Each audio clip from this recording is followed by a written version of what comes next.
boy, with another creamy episode. It feels good to be back, y'all. This is the apple cider. We're going to start off with our ingredients shown here.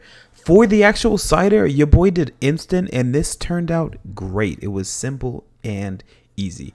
So, from the recipe, we get our 1 cup of apple cider, y'all. Mix that into the bowl. After that, we get our cup of applesauce, and we're going to do the same thing. This one is super easy, so, hey, easy peasy, y'all.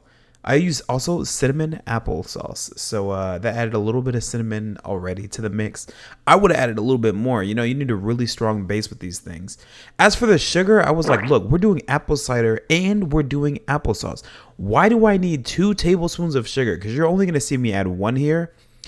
We might have wanted to use the extra one, but this smelled like fall, y'all. Fall is my favorite season, fam.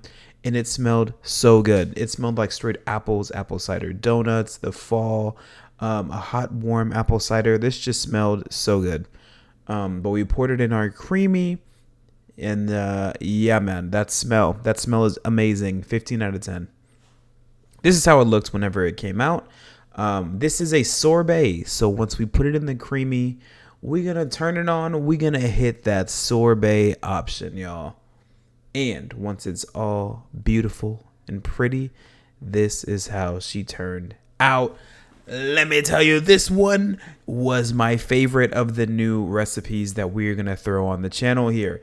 This one tasted so good. I'm a sucker for apple, and this was amazing.